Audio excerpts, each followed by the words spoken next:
What's up mga tol? Byroms TV, welcome back. Another POV motovlog natin. Ano nga bang meron ngayon? Bakit tayo mag-vlog ng ganito? So, ngayon, syempre gusto lang nating magpasalamat. Nga pala kasi nasa 9,000 subscriber, ay 9,000 followers na tayo sa Facebook. And counting. Yan. Tsaka gusto ko lang rin pala kayong i-update since itong si CK natin ay nakakatatlong taon na. 2023 natin siya kinuha, June 2023. June 2026 na ngayon. So dapat na rin natin tong maparehistro kasi paso na to, panigurado. Hanggang ngayong month na lang to. So yun, dapat na tayo magparehistro and gusto ko lang i-update sa inyo kung ano yung mga piyesang naikabit na natin dito sa motor na to. After 3 years, anong nagbago sa isang Sniper 155R keyless 2023, 2022 version ba to? Year model nitong motor na to. Dapat magnanaggarlan ako sa Lawagin Kaso anong oras na ako nakapag-out? Alas 4 na, late na. Alas 5 uwi na ng aking wifey, aka Sweetie. So baka hindi ko siya masundo or salukat na sa oras. Magpapagasolina lang pala muna tayo sa Petron. Baka abutin tayo sa daan. Ayun dun, Petron. Let's go.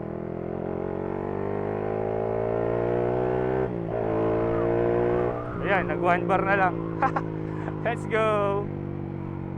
Gasolina lang tayo. Ang ruta natin ngayon is Kalawan loop lang tayo. So sana nga maglawagin, sabi ko naman kanina. Kaso anong oras na? 4:30 na. Baka gabihin na ako.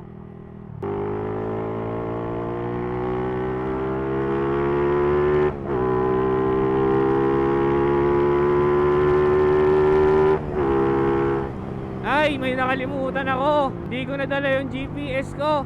Damn son. Susukatin sana natin yung legit na speed ng natin, yung takbo ni CK, para itatama ko sana dito sa speedometer para malaman natin kung ilang plus minus yung reading niya sa speedometer. Kahit pala guys, kunyari stock yung stock yung sprocket 46 stock from casa, tapos pinagkumpara nyo yung speedometer ng motor fresh from stock walang ginagalaw, tapos sabay mo sa reading ng naka GPS ka, talaga may pagitan talaga siya. Medyo advanced talaga yung nasa speedometer.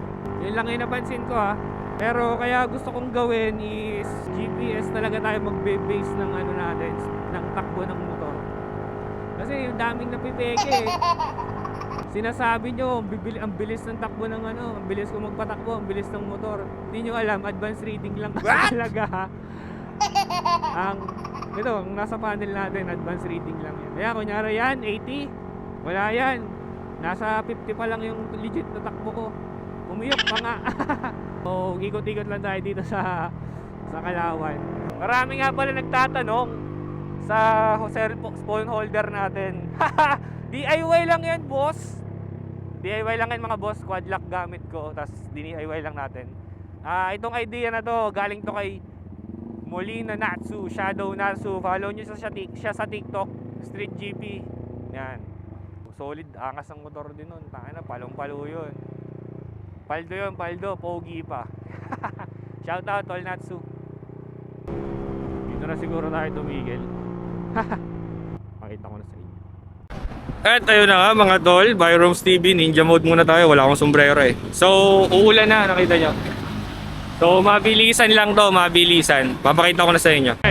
So, unahin natin dito sa harap. Kung makikita nyo to, side mirror natin. Ito, galing to sa stock. Yan, yung stem na yan. Yan. Pero, itong mismong hawakan, yung hawakan na yan, ARM na to, holding mechanism, pati itong kabila.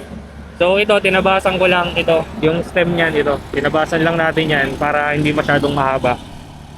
Tapos, may tutorial ako niyan, naka-upload sa link naman. Tapos ito, Nag-convert tayo. Pang ano to eh, pang version 3 tong ano na to. Visor yan, kinonvert natin. Tapos, kaya ganyan yung kulay niyan, nirap ko lang. Pati ito, wrap lang yan. Pati ito, wrap lang. Tapos, ito naman sa braking system natin ay S1 FL 17mm RCB yan.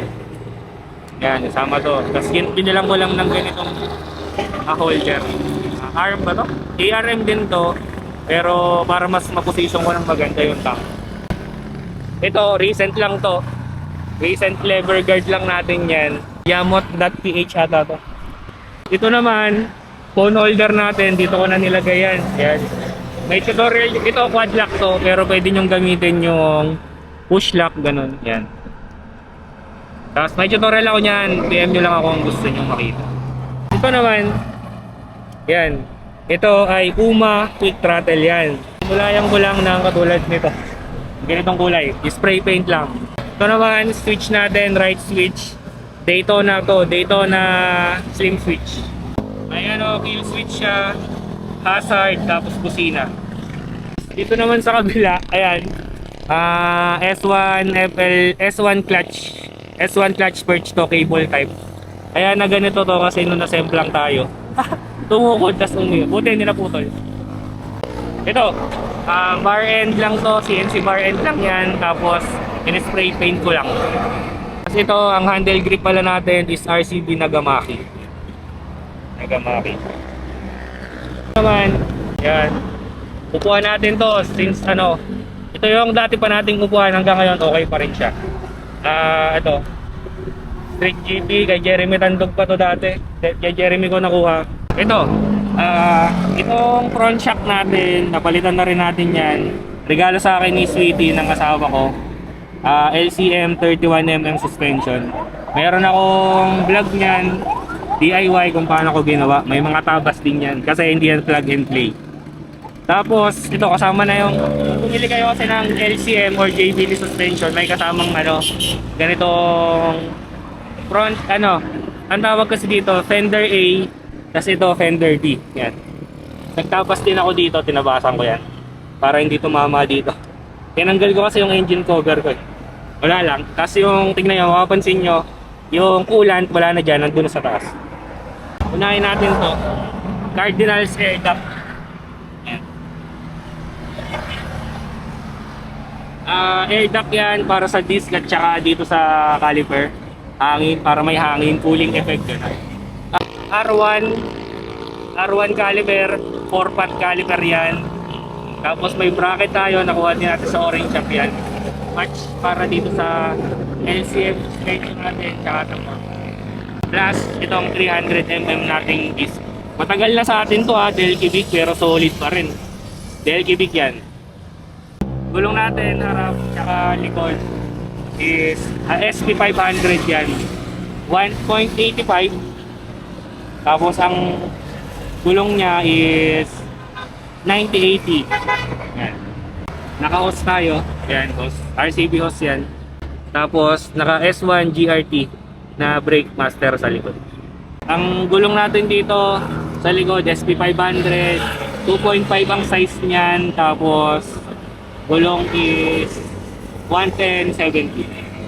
Tapos ayun, naka S1 shifter tayo. Tapos ito CNC bracket. Parang A1 siya pero hindi siya A1. Tapos ito may bracket din tayo yan para sa makapag-passenger footrest tayo. Yan. Tapos ang passenger footrest naman natin, Mufac. Yan. Mufac. Ito, naka-apido tayo oil filter cover. Tapos RCB crankcase. Tapos ang elbow natin, VMAX canister is replica pro. Okay, yan na siguro yun. Sa kabilang side, makikita nyo yan. Swing arm natin, RCB. Care of ating misis. Regalo ni Sweetie rin sa atin yan. Magkasabay yan, swing arm tsaka LCM, regalo niya sa atin. Okay. Tapos itong ano natin, rear sprocket, RK yan. RK tayo, RK set yan. RK 1445. 45 to, tapos itong harap naman RK na 15. Tapos yung chain natin is 428. Ito, monoshock natin sa likod ay RCB DB3. Saka S-bracket tayo, cover tayo ng S2. Galing sa S2 natin dati. Ito, side stand ng RCB. Yan. Tapos ito, naka-spool tayo. Wala na akong maisip, parang yun na yun. Ito pala, naka-bend lang tayo. Lungkot concept siya, naka-bend na gano'n. So, makikita nyo. Alright, so yun lang siguro. Balik na tayo sa next part. Next part na natin yung mga nasa loob. Okay? Yun lang. Let's go. Back to the road. Let's go. Uwi na guys. At kumukulog na. So ayun lang. Salamat sa lahat ng nanood at sumubaybay. Huwag niyong kakalimutang mag-like and mag-follow and mag-subscribe. Okay? Thank you guys. And Mamba out. Byroms TV. Signing out. Let's go. Let's go. Overtake. Let's go.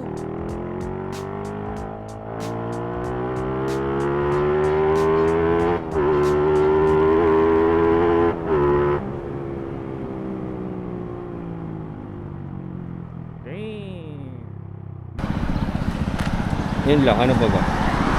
Wala na akong maisip. So